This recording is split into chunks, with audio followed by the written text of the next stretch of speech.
नमस्कार बच्चों, स्वागत है आप सभी का आपके अपने YouTube channel Sarvodaya online classes में। जैसा कि आप सभी को पता है कि कल आपका हिंदी कोर का एग्जाम होने वाला है, तो उसी एग्जाम को लेकर के आज हम आप सभी के बीच में जो है वो हिंदी कोर का एक मास्टर वीडियो लेकर के आ गए हैं, जिसमें आपका जो हिंदी कोर का आरोह बुक है उसी आरोह का जो है समस्त चैप्टरों का हम कुछ महत्वपूर्ण प्रश्नों को लेकर के आ गए। तो चलिए शुरू करते हैं। अब चैप्टर नंबर फर्स्ट का नाम है आत्म परिचय। पहला अध्याय क्या है? आत्म परिचय। कुछ सवाल इससे पहला है। जो आत्म परिचय है इनके कवि है हरिवंश राय बच्चन। कौन है? हरिवंश राय बच्चन। तो सवाल पहला आपका है कि हरिवंश राय बच्चन का जन्म कहां हुआ था? तो इनका जन्म होता है इलाहाबाद में। मेरा अगला सवाल है कि हरिवंश राय बच्चन का जन्म कब हुआ था? तो इनका जन्म होता है 1907 ईस्वी में। मेरा अगला सवाल है हरिवंश राय बच्चन, यहाँ पर बच्चन होगा, लास्ट में न होगा। हरिवंश राय बच्चन ने कहाँ प्राध्यापक के पद पर कार्य किया? तो हरिवंश राय बच्चन जो है वो इलाहाबाद यूनिवर्सिटी में प्रधानाध्यापक के रूप में कार्य करते हैं। आगे सवाल है हरिवंश राय बच्चन भारत सरकार के विदेश मंत्रालय में कैसे विशेषज्ञ के रूप में कार्य किया? तो हरिवंश राय बच्चन जो है वो भारत सरकार में हिंदी भाषा विशेषज्ञ के रूप में कार्य किए थे। आगे सवाल है बच्चन जी की किस रचना को 10 खंडों में प्रकाशित किया गया? तो इनकी रचना है एक बच्चन ग्रंथावली। इस बच्चन ग्रंथावली को 10 भागों में प्रकाशित किया गया था। आगे सवाल है मैं जग जीवन का भार लिए फिरता हूं, मैं सांसों का दो तार लिए फिरता हूं, किस काव्यांश से ली गई है?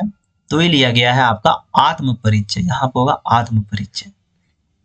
आगे सवाल है आत्म परिचय काव्यांश हमारी किस पाठ्य पुस्तक में वर्णित है? ये आपका वर्णित है आरोह भाग 2 में। आगे सवाल है आत्म परिचय कविता के द्वारा कवि की चाह क्या है? कवि जो है अपनी आत्मा का परिचय यहाँ पर यानी कि अपना परिचय देना चाह रहा है। आगे सवाल है आत्म परिचय कविता के द्वारा कवि समाज को क्या संदेश देना चाहते हैं? तो कवि यहाँ जो है सो समाज को ज्ञान और प्रेम की अभिव्यक्ति का संदेश देना चाहते हैं।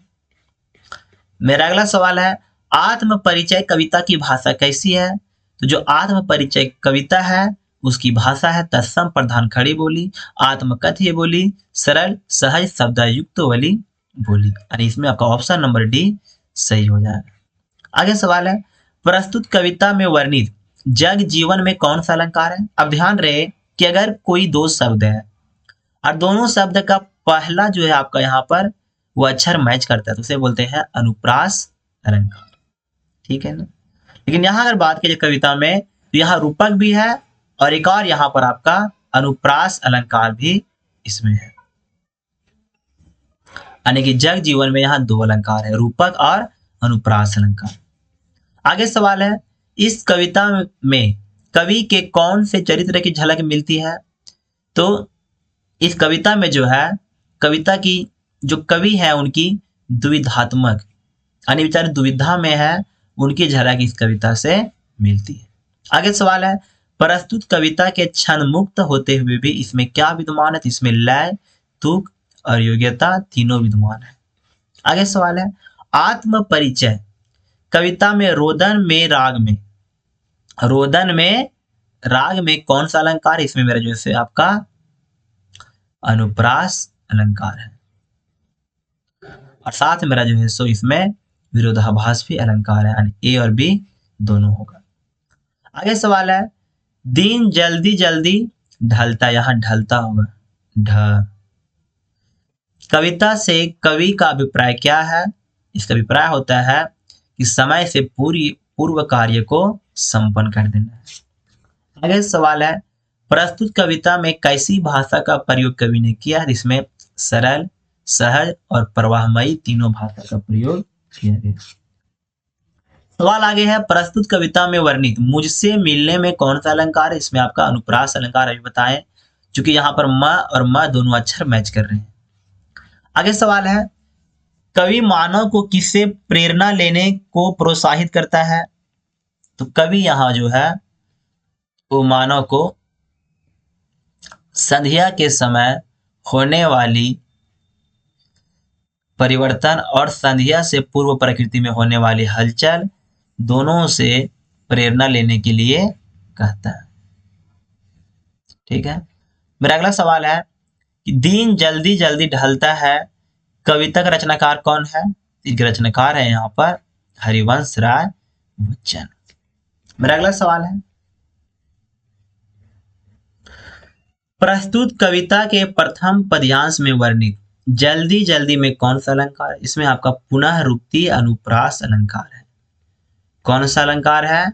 तो पुनः रुक्ति अनुप्रास अलंकार। अब ध्यान रहे कि अगर एक शब्द जल्दी है, अगर वही शब्द दोबारा आ जाए तो उसे बोलेंगे पुनः रुक्ति अनुप्रास अलंकार। आगे सवाल है, प्रस्तुत कविता में विकल का क्या अर्थ है? इसका अर्थ होता है आपका व्याकुल।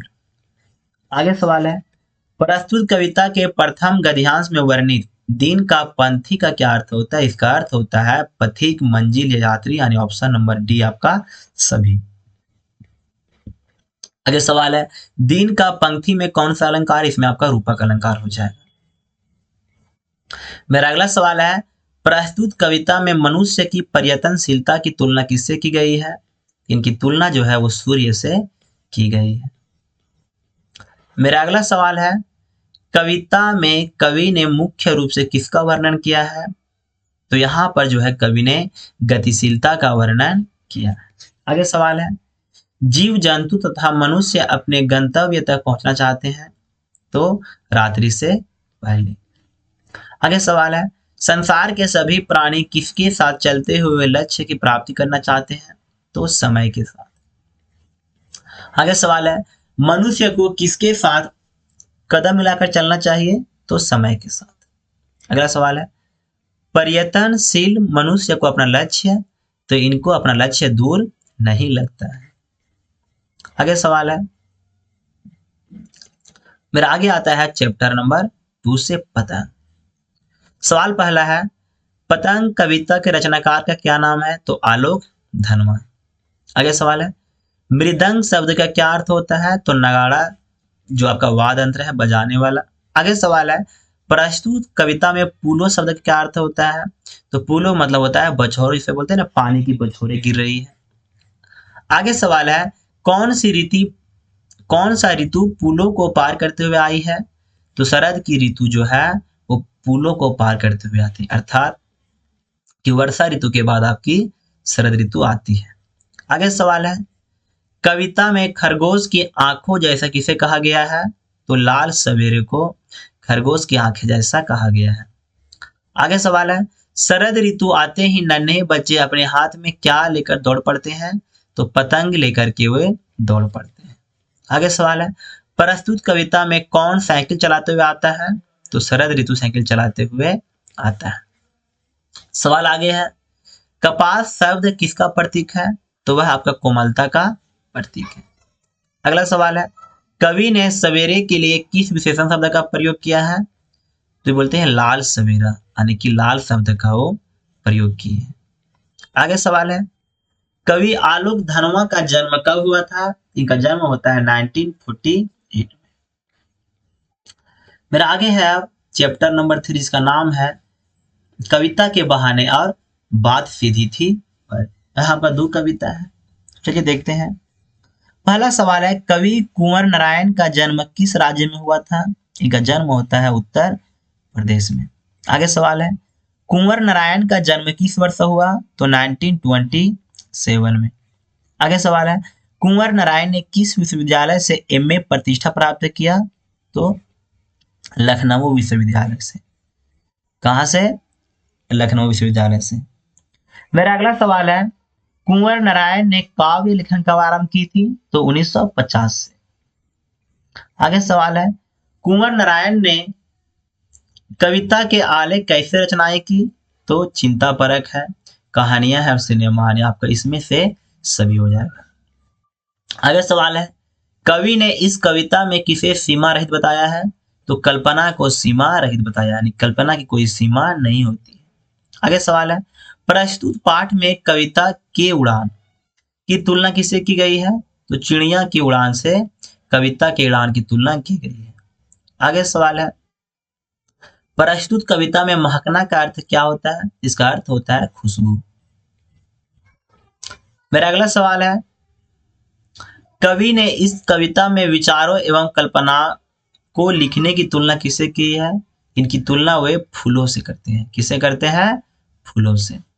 आगे सवाल है, कवि ने इस कविता में किस पर व्यंग किया है? तो कवि ने इस कविता में किसी पर वैसे व्यंग नहीं किया है। आगे सवाल है, इस कविता की भाषा कैसी है? इसकी भाषा मुहावरेदार है, लोचदार है, पेचीदा है? नहीं, इनकी भाषा जो है सबका कल्पनाशील है। आगे सवाल है, कविता के बहाने कविता के लेखक कौन है? तो कुंवर नारायण। आगे है, बिन मुरझाए महकने में कौन सा अलंकार है? तो यहाँ मुरझाए और महकने मम है, यानी कि अनुप्रास अलंकार हो जाएगा। तो आंसर लिखा हुआ है यहाँ पर। ध्यान रहे, अगर कोई आंसर नहीं पढ़ पाइए तो नीचे आंसर लिखा हुआ है, ठीक है ना, इसको आराम से पढ़ लीजिएगा, कॉपी में नोट करते जाइएगा। आगे सवाल है, प्रस्तुत कविता में महकने का क्या अभिप्राय है? इसका अर्थ होता है सुगंध फैलाना। अगला सवाल है, कवि का काल्पनिक मन किसकी भांति खिलता है? तो कवि का काल्पनिक मन जो है वो फूल की भांति खिलता है। मेरा अगला सवाल है, बात सीधी थी पर कविता के लेखक कौन है? तो कुंवर नारायण। आगे सवाल है, प्रस्तुत कविता कवि के किस काव्य संग्रह से लिया गया है? तो कोई दूसरा नहीं है, काव्य संग्रह से प्रस्तुत कविता लिया गया है। मेरा अगला सवाल है, प्रस्तुत कविता किस शैली में लिखी गई है? तो यह जो कविता है वो आपका व्यंग्यात्मक शैली में लिखी गई, यानी यहाँ पर व्यंग किया जा रहा है। आगे सवाल है, प्रस्तुत कविता में किस पर व्यंग किया गया है? इसमें जो है साहित्यकार पर व्यंग किया गया है। आगे सवाल है, बात सीधी थी पर कविता की भाषा कैसी है? तो इनकी भाषा जो है वो मुहावरेदार, यानी मुहावरा के माध्यम से कवि साहित्यकार पर व्यंग कस रहे हैं। आगे सवाल है, इस कविता में सहूलियत शब्द का क्या अर्थ होता है? तो सहूलियत का अर्थ होता है आसानी या सुविधाजनक, यानी ऑप्शन नंबर ए और बी दोनों सही है। आगे है, कविता श्रेष्ठ कब होती है? जब उसमें भाव हो, कविता एकदम श्रेष्ठ हो जाती है। आगे सवाल है, प्रस्तुत कविता में कसाव का क्या अर्थ होता है? तो कसाव का अर्थ होता है तनाव। मेरा अगला सवाल है, इस कविता में कर्तव्य का अर्थ क्या है? तो कर्तव्य का अर्थ होता है कार्य करना या कार्य। आगे सवाल है, इस कविता में वर्णित तमाशा बिन का क्या अर्थ होता है? देखो, तमाशा भी बोलते हैं तमाशा देखने वाले को, यानी दर्शक को यहाँ बोलते हैं तमाशा बिन। आगे सवाल है, कवि ने इस काव्य रचना में किसकी महत्ता की बात की है? तो कवि ने इस काव्य रचना में भाषा की महत्ता की बात की है। आगे सवाल है, कवि के अनुसार भाषा किस रूप में जटिल हो जाती है? तो जब हम भाषा को साहित्य का दर्जा देते हैं तो भाषा हमारी जो है वो जटिल हो जाती है। आगे सवाल है, कवि किसके साथ जोर जबरदस्ती कर रहा है? तो कवि यहाँ पर है वो भाषा के साथ जोर जबरदस्ती कर रहे हैं, यानी हम यहाँ बोलेंगे आपका ऑप्शन नंबर यहाँ सी भाषा सही हो जाएगा। मेरा अगला सवाल है, कवि को किसके जाल में फंसने का डर था? तो कवि को यहाँ पर शब्दों के जाल में फंसने का डर था। आगे सवाल है, कवि ने कैसी भाषा चुनने का आग्रह किया है? तो कवि ने हम लोगों से सरल भाषा चुनने का आग्रह किया था। अब मेरा अगला चैप्टर है कैमरे में बंद अपाहिज। कैमरे में बंद अपाहिज, इसके कवि है रघुवीर साहब। कवि कौन है? रघुवीर साहब। अब सवाल आपका पहला है कि रघुवीर सहाय का जन्म उत्तर प्रदेश राज्य में कहाँ हुआ था? तो इनका जो जन्म होता है उत्तर प्रदेश में लखनऊ में होता है। कहाँ होता है? लखनऊ में। मेरा अगला सवाल है, रघुवीर सहाय का जन्म किस वर्ष हुआ? तो रघुवीर सहाय का जन्म 1929 में होता है। मेरा अगला सवाल है, रघुवीर सहाय का निधन कब हुआ? तो रघुवीर सहाय का निधन 1990 में हुआ था। मेरा अगला सवाल है, रघुवीर सहाय किस हिंदी समाचार विभाग से संबंध रखें? तो इनका संबंध जो है वो ऑल इंडिया रेडियो से हुई थी। और ध्यान रहे, ऑल इंडिया रेडियो की स्थापना 1936 में हुई थी। मेरा अगला सवाल है, रघुवीर सहाय ने किस पत्रिका का संपादन किया? तो रघुवीर सहाय ने कल्पना, दिनमान और नव भारत टाइम्स जैसे पत्रिकाओं का संपादन किए थे। आगे सवाल है, रघुवीर सहाय पत्रकार के अलावे और किस प्रकार के कार्य किए? तो ये जो है सो एक प्रसिद्ध कथाकार थे और कवि दोनों थे। यहाँ का हो जाएगा प्रसिद्ध कथाकार, पर छूट गया, थोड़ा सा टाइपिंग मिस्टेक होता है उतना। आगे सवाल है, प्रस्तुत कविता कैमरे में बंद अपाहिज किसकी रचना है? ये रचना आपकी है रघुवीर सहाय। आगे सवाल है, जिसका कोई अंग खराब हो गया है उसे कहते हैं, तो उसे हम अपंग या अपाहिज कहते हैं। आगे सवाल है, कवि ने प्रस्तुत पाठ में किस पर कटाक्ष किया है? तो कवि ने इस पाठ में मीडिया पर कटाक्ष किया है कि मीडिया के लोग जो है आजकल अपने टीआरपी के लिए कुछ भी करने को तैयार रहते हैं। आगे सवाल है, प्रस्तुत कविता में वास्ते का क्या अर्थ होता है? इसमें वास्ते का अर्थ होता है के लिए, तुमको भगवान का वास्ता है, तुम भगवान के लिए करो। आगे सवाल है, कवि के अनुसार दूरदर्शन अपने स्वार्थवश क्या गलत कर रहा है? तो वह जो है दूरदर्शन अपने स्वार्थ के लिए अपाहिज को अपमानित कर रहा है। आगे सवाल है, कविता में किसकी पुनरावृत्ति से कविता आकर्षण बढ़ गया है? तो कविता में बार बार जो है सो हम की पुनरावृत्ति किया गया है और इससे कविता का आकर्षण बढ़ गया है। आगे सवाल है, कविता में कवि ने दूरदर्शन कार्यक्रम में कैसी टिप्पणी पर व्यंग किया है? इसमें जो है सो अमानवीय कार्यक्रमों पर टिप्पणी करके उसका व्यंग किया है। आगे सवाल है, प्रस्तुत कविता में वर्णित बहुत बड़ी में कौन सा अलंकार है? अब ध्यान दो, यहाँ पर ब है, यानी कि मेरा यहाँ अनुप्रास अलंकार हो जाए। आगे सवाल है, कवि ने अपाहिजों के मनोभाव को किस माध्यम से व्यक्त किया है? तो यहाँ पर जो है कवि ने वो दूरदर्शन के साक्षात्कार के माध्यम से अपाहिज के मनोभाव को व्यक्त किया है। आगे मेरा चैप्टर है सहर्ष स्वीकार है।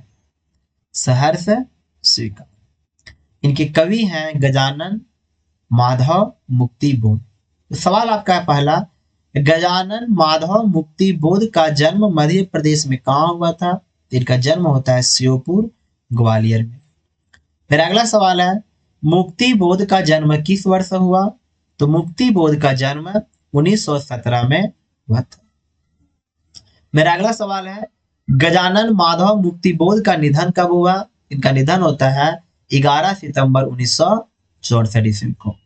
मेरा अगला सवाल है, गजानन माधव ने किस पत्रिका का संपादन किया? तो गजानन माधव ने नई खून नामक पत्रिका का संपादन किया। मेरा अगला सवाल है, गजानन माधव मुक्तिबोध की निम्न में से कौन सी रचना है? तो चांद का मुंह टेढ़ा है इनकी रचना है, काठ का सपना इनकी रचना है और सतह से उठता आदमी इनकी रचना है। यानी इसमें से आपका तीनों इनकी रचनाएं हैं। आगे सवाल है, मुक्तिबोध की कविताएं कैसी होती है? तो इनकी कविताएं जो है सामान्यतः बहुत लंबी होती है। आगे सवाल है, गजानन माधव ने अपनी जीवन यात्रा कहाँ से शुरू की? इन्होंने जीवन यात्रा एक शिक्षक के रूप में शुरू किए थे। मेरा अगला सवाल है, प्रस्तुत कविता सहर्ष स्वीकार है के लेखक यानी के कवि यहाँ हो जाएगा कि कवि कौन है? इनके कवि हैं गजानन माधव मुक्तिबोध। मेरा अगला सवाल है, प्रस्तुत कविता सहर्ष स्वीकारा है का अर्थ है? तो इसका अर्थ होता है खुशी से स्वीकारना, खुशी से स्वीकारना। मेरा अगला सवाल है, कवि के अनुसार भूलने का दंड किस रूप में स्वीकार करना चाहिए? इसमें जो है सो प्रोत्साहन के रूप में यानी पुरस्कार के रूप में स्वीकार करना चाहिए। किस रूप में? तो पुरस्कार के रूप में। मेरा अगला सवाल है, कवि ने किसे कहा कि मैंने जीवन के सुख दुख सहर्ष स्वीकार कर लिए? तो उसने अपने इष्ट को जो है सारी बात कहते। फिर अगला सवाल है, कविता में वर्णित वैभव का अर्थ क्या होता है? तो वैभव का अर्थ यहाँ होता है संपत्ति।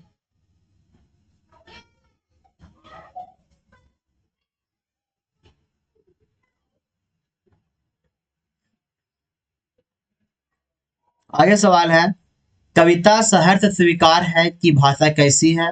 इनकी भाषा है साहित्यिक। आगे सवाल है, कविता में विचार वैभव में कौन सा अलंकार है? इसमें आपकी जो है अनुप्रास अलंकार है। कौन सा अलंकार है? अनुप्रास अलंकार। फिर आगे सवाल है, कवि को किससे अधिक प्रेम है?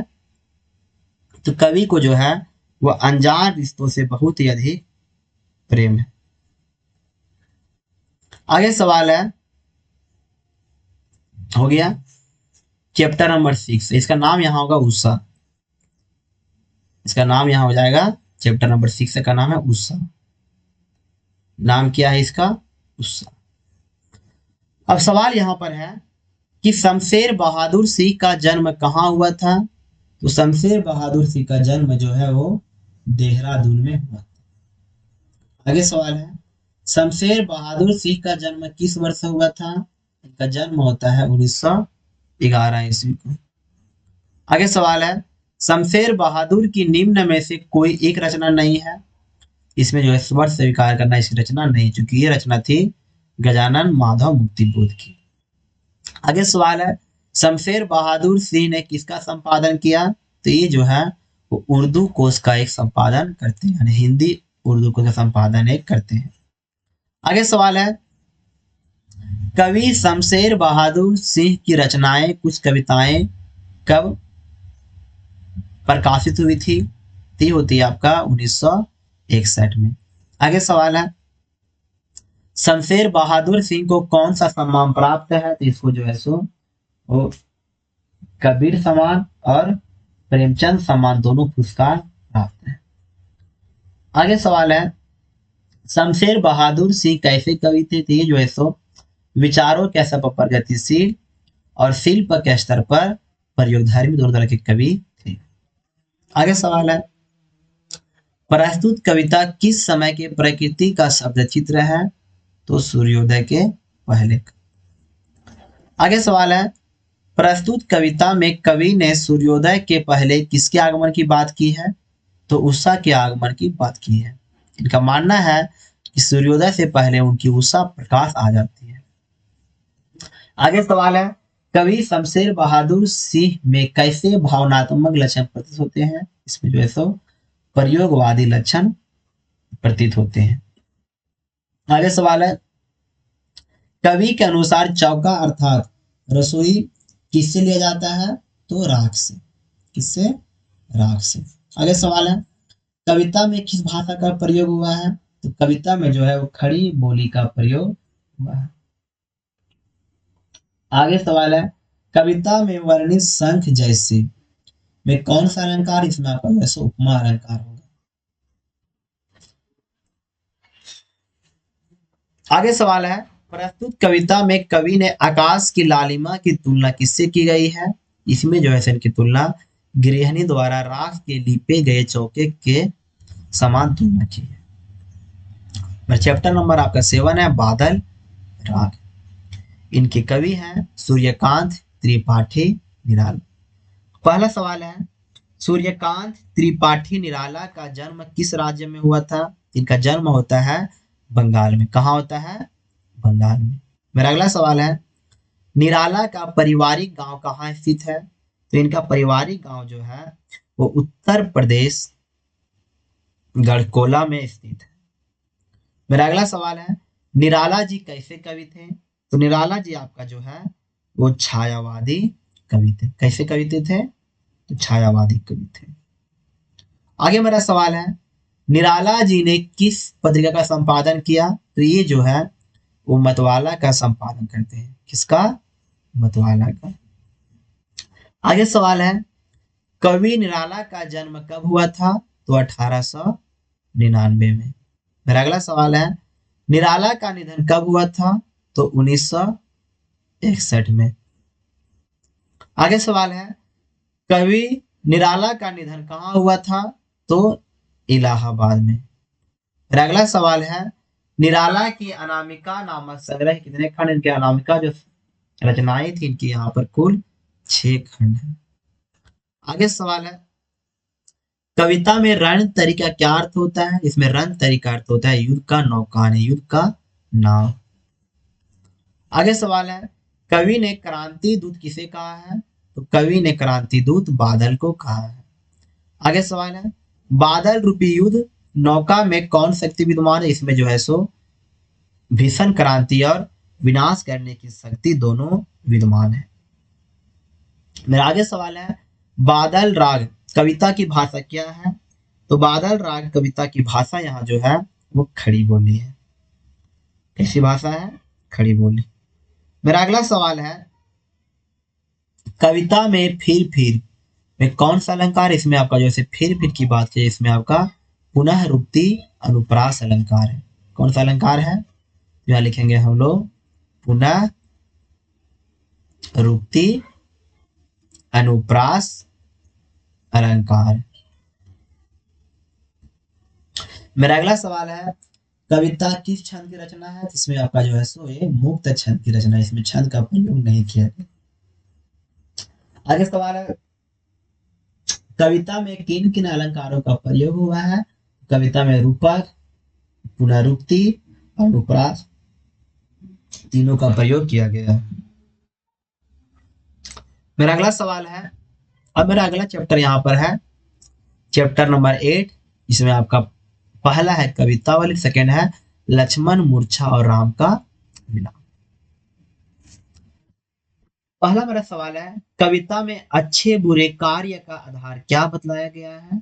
तो पेट की आग, मानी लोग पेट की आग के कारण ही अच्छे बुरे कार्य करते हैं। आगे है, पेट की आग शांत करने का क्या उपाय तुलसीदास ने बताया? तुलसीदास ने यहाँ पर जो है राम भक्ति को पेट की आग शांत करने का उपाय बताए। आगे सवाल है, कविता में वर्णित किसबी का क्या अर्थ होता है? किसबी का अर्थ होता है यहाँ पर धंधा रोजगार। फिर अगला सवाल है, कविता वलय की भाषा कैसी है? तो कविता वलय की भाषा सहज, सरल एवं प्रवाहमयी है। आगे सवाल है, आकर्षक में कौन सा अलंकार प्रयुक्त हुआ? जिसमें आपका जैसे रूपक अलंकार प्रयुक्त हुआ है। फिर अगला सवाल है, कविता में सिद्ध मान का अर्थ क्या होता है? इसका अर्थ होता है दुखी। मेरा अगला सवाल है, प्रस्तुत कविता में दरिद्र का अर्थ क्या है? तो दरिद्र का अर्थ होता है यहाँ पर निर्दय। आगे सवाल है, प्रस्तुत कविता में तुलसीदास ने किस दशा का वर्णन किया है? तुलसीदास यहाँ जो है सामाजिक दशा का वर्णन किया, कुछ लोग गरीब है कुछ लोग अमीर। आगे सवाल है, कवितावली कैसी गुण संपन्न भाषा है? जिसमें जैसे भक्ति रस है और प्रसाद गुण दोनों विद्यमान है। आगे है, कविता में वर्णित कोवू का क्या अर्थ होता है? तो कोवू का अर्थ होता है कोई भी। आगे है सवाल, दरिद्रता का तुलना किससे की गई है? तो इसकी तुलना यहाँ पर रावण से की गई है। आगे है, तुलसीदास समय को क्या मानते हैं? तो तुलसीदास समय को राम का सेवक मानते हैं। मेरा अगला सवाल है, कौन सी अग्नि समुद्र में पाए जाने वाली अग्नि से भी अधिक तीव्र होती है? तो ये आपका हो जाएगा पेट की अग्नि। किसकी अग्नि? पेट की अग्नि। अगला मेरा सवाल है कि तुलसीदास ने संसार का सबसे बड़ा अभिशाप किसे माना है? इसने जो है सो आर्थिक दरिद्रता को सबसे बड़ा अभिशाप माना है। फिर अगला सवाल है, सही अर्थ सुमेलित नहीं है। तो इसमें बोलेंगे हम लोग कि वेदाहु पुराण कही, वेद पुराण कहते हैं कि संकट सब पर है। ये आपका जो है सो सही सुमेलित नहीं है।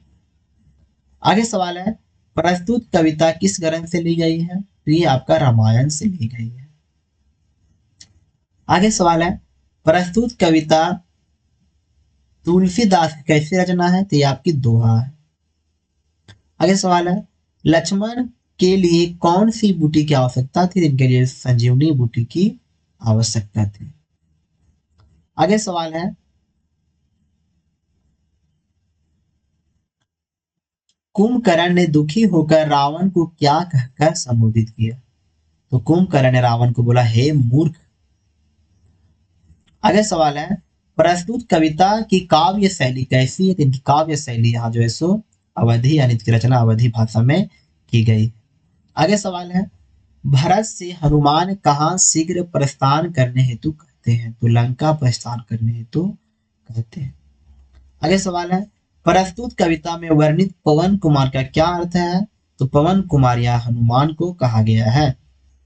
आगे सवाल है, कविता में किस छंद का निर्वाह हुआ है? कविता में दोहा और चौपाई दोनों का प्रयोग किया गया है।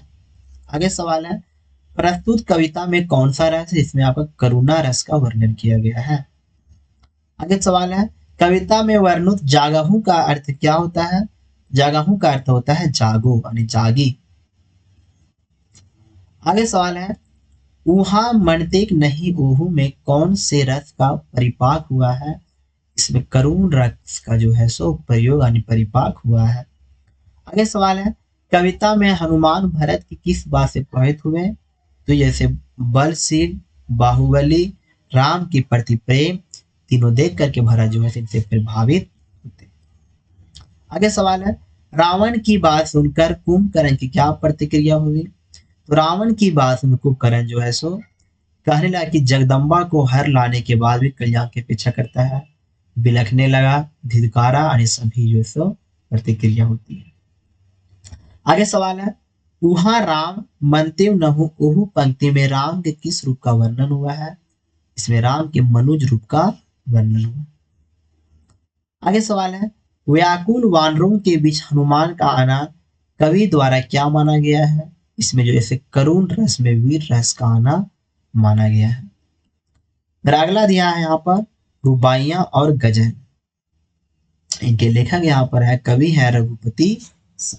तो सवाल पहला है कि रघुपति सहाय फिराक का जन्म किस वर्ष हुआ? इनका जन्म होता है 1896 में। 1896 में। अगला सवाल है, फिराक गोरखपुरी का मूल नाम क्या था? तो इनका मूल नाम था रघुपति सहाय। इनका मूल नाम क्या है? तो इनका जो मूल नाम है वो है रघुपति सहाय।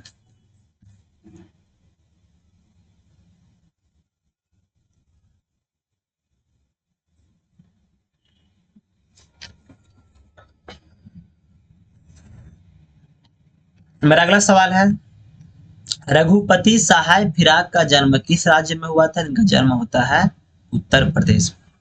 अगला सवाल है, फिराक गोरखपुरी ने आरंभिक शिक्षा किस भाषा में प्राप्त किया? इन्होंने आरंभिक भाषा जो है सो अरबी, अंग्रेजी और फारसी में प्राप्त किए थे। आगे सवाल है, फिराक गोरखपुरी का चयन डिप्टी कलेक्टर के पद पर कब हुआ था? तो 1917 में। आगे सवाल है, फिराक गोरखपुरी ने किस विश्वविद्यालय में अध्यापक का पद संभाला? तो इलाहाबाद विश्वविद्यालय में। मेरा अगला सवाल है, फिराक गोरखपुरी कैसे कवि थे? तो ये आपका एक शायर थे। मेरा अगला सवाल यहाँ पर है कि रुबाइयां कविता में किस भाषा का अनूठा समन्वय है? इसमें जो है सो हिंदी, उर्दू और लोक भाषा का अनूठा समन्वय है। आगे सवाल है, प्रस्तुत कविता में फिराक गोरखपुरी ने रुबाइयां में किस प्रेम की झांकी प्रस्तुत की है? इसमें वात्सल्य प्रेम की झांकी प्रस्तुत की है। मेरा अगला सवाल है, प्रस्तुत कविता में पिनहाती शब्द का क्या अर्थ होता है? पिनहाती शब्द का अर्थ होता है पहनाने। आगे सवाल है कि प्रस्तुत पाठ में रह रह में कौन सा अलंकार है? तो रह रह दोनों शब्द यहाँ रिपीट कर रहा है, इसमें आपका पुनरुक्ति अनुप्रास अलंकार होगा। मेरा अगला सवाल है, प्रस्तुत कविता में कौन सही धज कर तैयार है? तो गिरीश स्वामिनी जो है सो सही धर कर एकदम तैयार है। आगे सवाल है, कविता में किस रस की सुंदर अभिव्यक्ति है? इसमें आपको जैसे वात्सल्य रस का जो है सुंदर अभिव्यक्ति। आगे सवाल है, प्रस्तुत कविता की भाषा कैसी है? इनकी भाषा उर्दू युक्त खड़ी बोली है। मेरा अगला सवाल है, धान के खिला को क्या कहते हैं? धान के खिला को हम लावे कहते हैं, लावा। आगे है, प्रस्तुत कविता में नौ रस का क्या अर्थ है? इसका अर्थ होता है नौ रसों से बना, यानी कि 9 रस से। आगे सवाल है, कवि ने प्रथम पंक्तियों में किसके दर्द का बखान किया? तो इसमें जो है शायर के दर्द का बखान किया गया है। आगे सवाल है, प्रस्तुत कविता में वर्णित जर्रा जर्रा में कौन सा अलंकार है? इसमें पुनरुक्ति प्रकाश अलंकार। आगे सवाल है, कविता में किस अलंकार का सहज प्रयोग हुआ है? इसमें जो है अनुप्रास अलंकार का सहज प्रयोग हुआ है। आगे है, कविता में दीवाना शब्द का क्या अर्थ होता है? दीवाना का अर्थ होता है यहाँ पागल प्रेमी। आगे सवाल है, कविता में फितरत का क्या अर्थ होता है? तो फितरत का अर्थ होता है यहाँ पर आदत। मेरा अगला सवाल है, कवि के अनुसार मोहब्बत पाने के लिए हमें क्या सहना पड़ता है? तो हमें मोहब्बत पाने के लिए दर्द को सहना पड़ता है। मेरा अगला सवाल है, रात का वातावरण कैसा होता है? तो रात का वातावरण जैसे निःशब्द होते हैं। कैसे आपको होते हैं? निःशब्द। आगे सवाल है कि शायर कैसे रोता है? तो शायर अपने दर्द को छुपा करके रोता है। मेरा अगला सवाल है, शायर की रुलाई कैसे होती है? शायर की रुलाई यहाँ कबीर जैसी होती है। अगला सवाल है, जो शायर को बदनाम करते हैं उन्हें शायर क्या कहता है? तो शायर उसे निंदा करने को कहता है। अगला सवाल है, इसमें कौन सुमेलित नहीं? इसमें जो आपका सभी सुमेलित। आगे है, इसमें कौन सुमेलित नहीं? इसमें आपका सुमेलित। आगे है, बदरुश्ती का क्या अभिप्राय है? तो इसका अर्थ होता है पूरे दम विवेक के साथ। आगे है, इनमें से किस शब्द का अर्थ सुमेलित नहीं है? तो इसमें जो है आपका अंजुमने मैं शरीफों की दुनिया पाप का अध्याय आपका जो है सुमेलित नहीं है। मेरा अगला अध्याय यहाँ पर है छोटा मेरा खेत और बगुलों के पंख। आगे सवाल है, छोटा मेरा खेत कविता में किस तत्व की प्रधानता है? तो इसमें जो है काल्पनिक तत्व की प्रधानता है। आगे सवाल है, कवि का बीज किसका सहारा लेकर विकसित होता है? तो ये आपका जैसे कल्पना का सहारा लेकर के विकसित होता है। मेरा अगला सवाल है, प्रस्तुत कविता के अनुसार कवि का बीज किसका रूपक है? इसमें जैसे रचना, विचार और अभिव्यक्ति का रूपक है। मेरा अगला सवाल है, छोटा मेरा खेत कविता के रचनाकार कौन है? एक रचनाकार है उमाशंकर जोशी। मेरा अगला सवाल है, उमाशंकर जोशी का जन्म किस राज्य में हुआ था? इनका जो जन्म होता है वो होता है गुजरात में।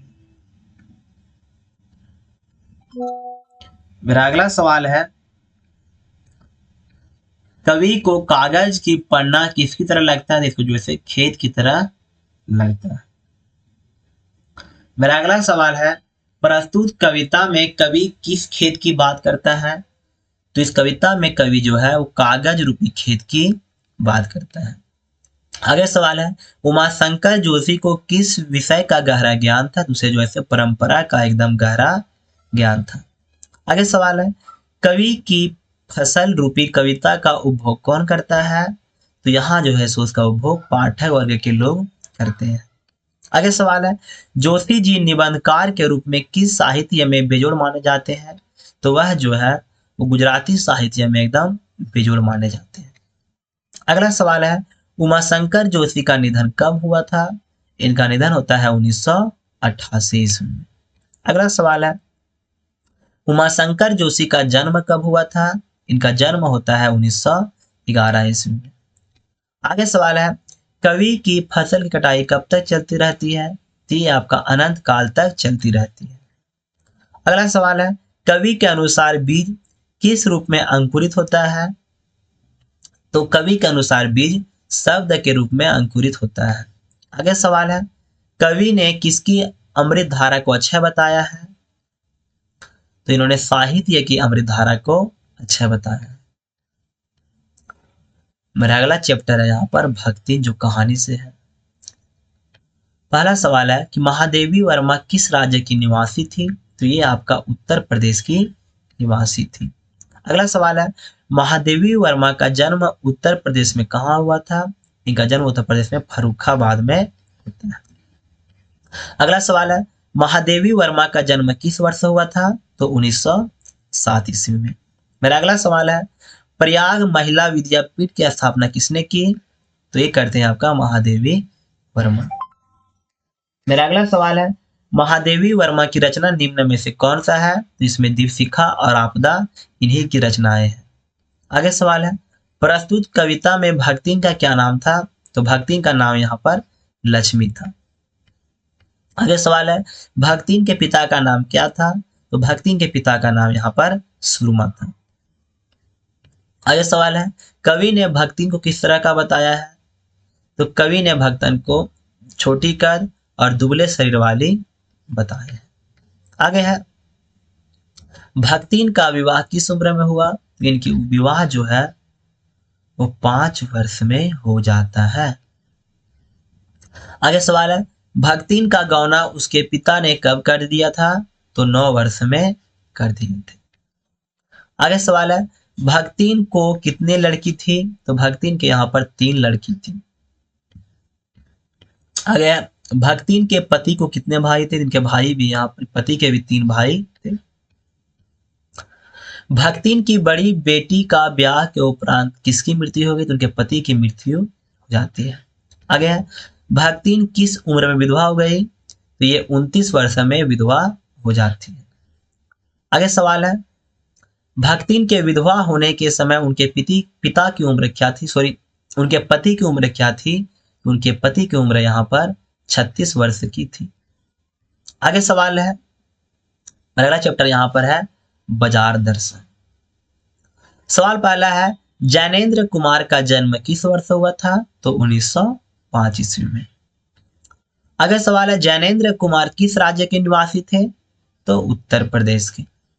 आगे सवाल है, जैनेन्द्र कुमार का जन्म उत्तर प्रदेश के किस जिले में हुआ था? का जन्म होता है अलीगढ़ में।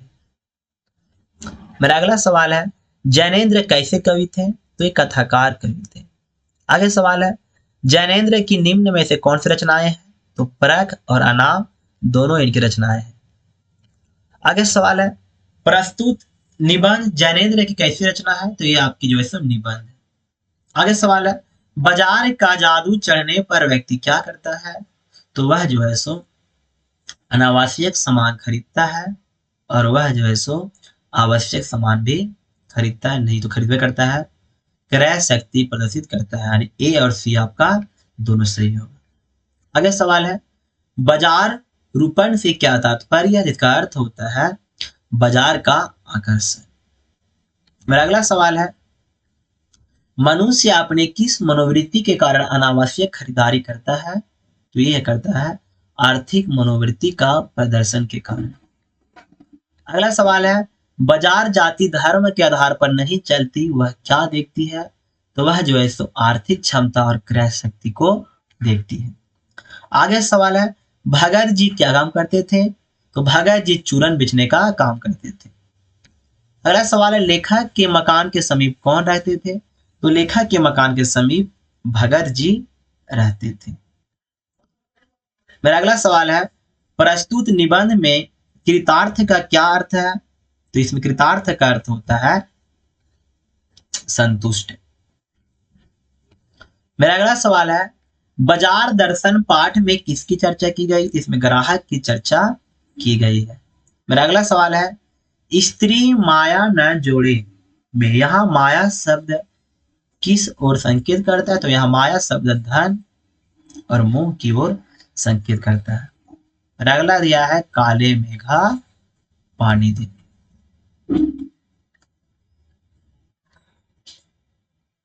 मेरा पहला सवाल यहाँ पर है, धर्मवीर भारती किस राज्य के निवासी थे? तो धर्मवीर भारती जो थे वो आपके उत्तर प्रदेश के निवासी थे। कहाँ के निवासी थे? उत्तर प्रदेश के। मेरा अगला सवाल है, धर्मवीर भारती का जन्म उत्तर प्रदेश के किस जिले में हुआ था? इनका जन्म होता है उत्तर प्रदेश के इलाहाबाद जिले में। मेरा अगला सवाल है, धर्मवीर भारती का जन्म किस वर्ष हुआ? इनका जन्म होता है 1926 ईस्वी में। मेरा अगला सवाल है, धर्मवीर भारती कैसे कवि थे? तो ये आपका जो है साहित्यकार थे। आगे सवाल है, धर्मवीर भारती का कविता संग्रह है, इनका कविता संग्रह है कनुप्रिया, 7 गीत वर्ष और व्यंग्यकार। तीनों इनकी संग्रह है।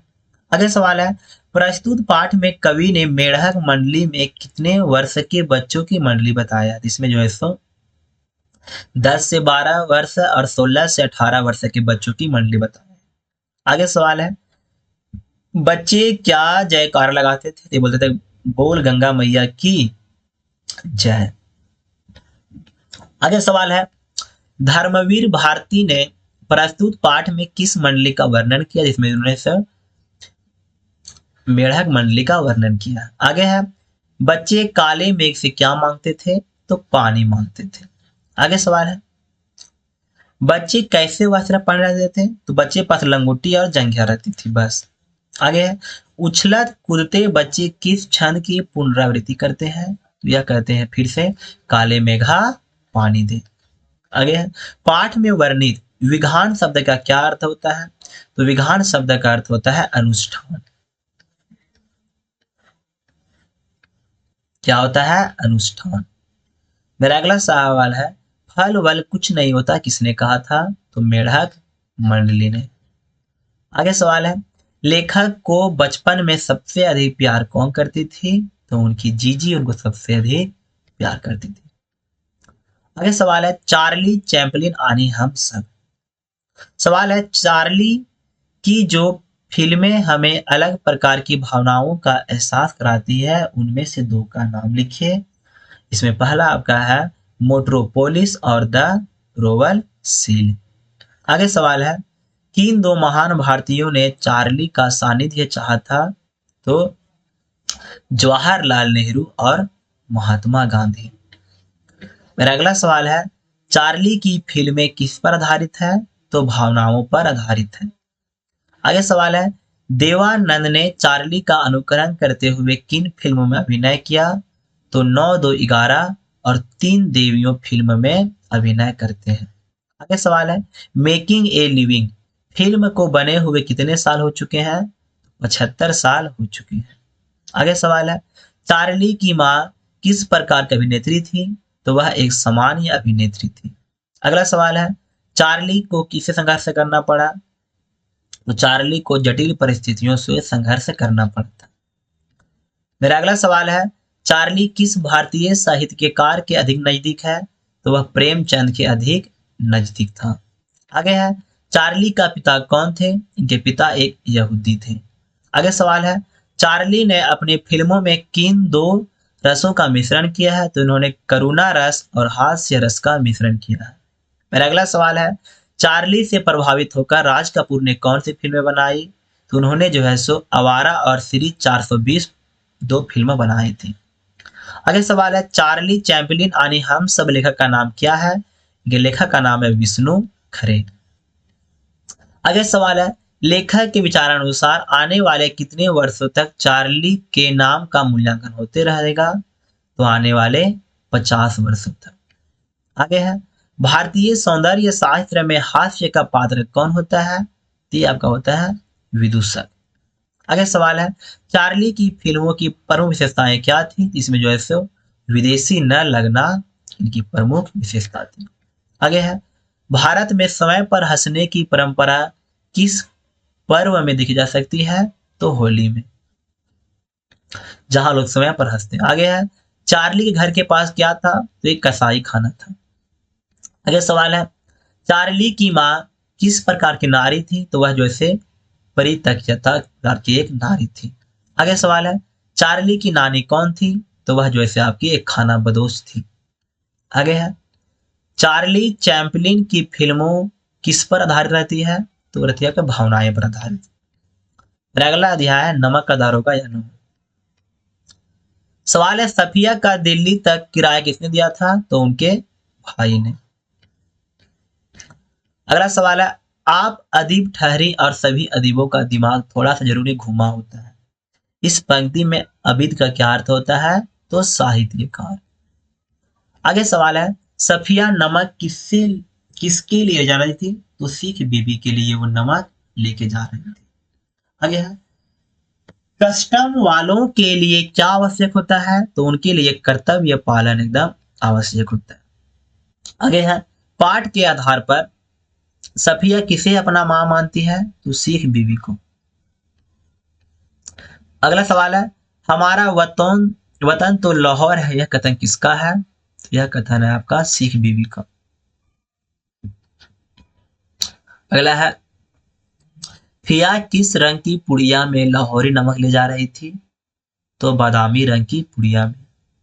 अगला सवाल है, सफिया के कितने भाई थे? तो 3 भाई। अगला सवाल है, सफिया अपने भाइयों से मिलने कहाँ जा रही थी? तो लाहौर जा रही थी। और अगला सवाल है, पुड़िया में क्या था? तो पुड़िया में नमक था।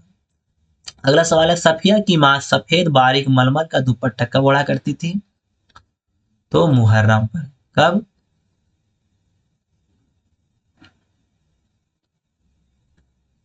कब? तो मुहर्रम पर। आगे सवाल है, हिंदुस्तानी कस्टम ऑफिसर का नाम क्या था?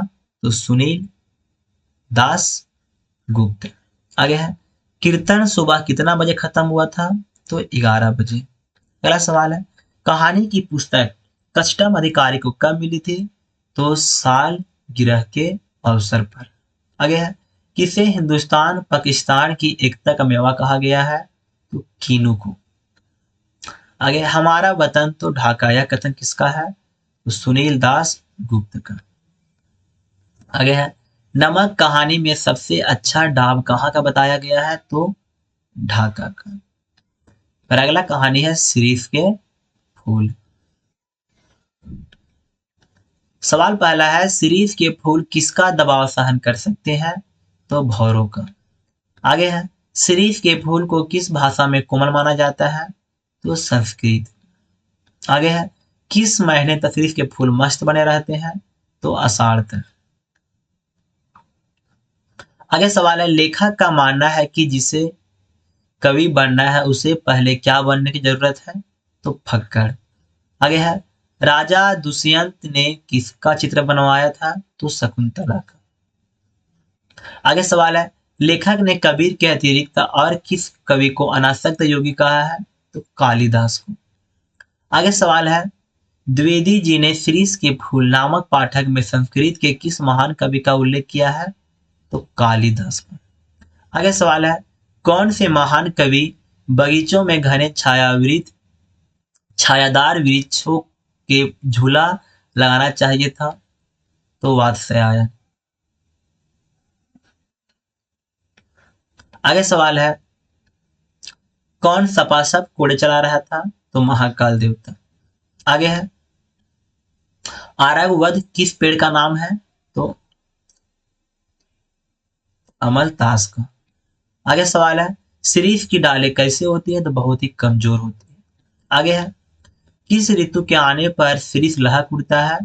तो वसंत ऋतु के आने पर। आगे है, मेघदूत किसकी रचना है? तो यह आपकी रचना है कालिदास की।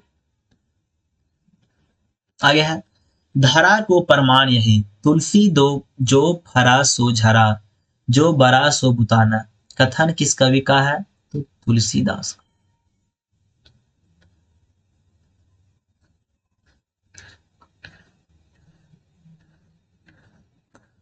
आगे है, लेखक ने शीरीष की तुलना किससे की है? तो अवधूत के साथ। अगला सवाल है,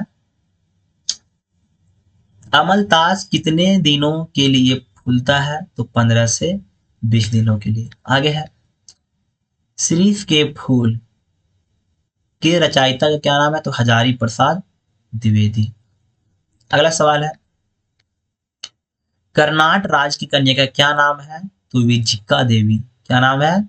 विजिका देवी। आगे है, शीरीष का वृक्ष कहाँ से अपना रस खींचता है? तो वायुमंडल से। आगे है, इक्षुदंड किसके लिए प्रयुक्त हुआ है? तो गन्ने के लिए। लास्ट कहानी है, श्रम विभाजन और जाति प्रथा मेरी कल्पना का आदर्श समाज।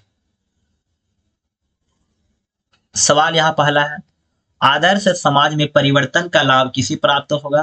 तो सभी को प्राप्त होगा। आगे सवाल है, बाबा साहेब अम्बेडकर ने किस प्रकार के समाज की कल्पना की है? तो आदर्श समाज की। मेरा अगला सवाल है, आधुनिक युग में विडंबना की बात क्या है? तो जातिवाद। मेरा अगला सवाल है, स्वतंत्रता, समानता और भाईचारे पर आधारित समाज को अंबेडकर ने कैसा बताया है? तो ये एकदम आदर्श समाज बताया है। आगे है, लेखक ने दूध और पानी के मिश्रण की तुलना किससे की है? तो भाईचारे से। आगे है, जाति प्रथा किस पर आधारित नहीं होना चाहिए था? ये होगा श्रम विभाजन। आगे है, फ्रांसीसी क्रांति के नारे में कौन सा शब्द विवाद का विषय रहा? तो समता।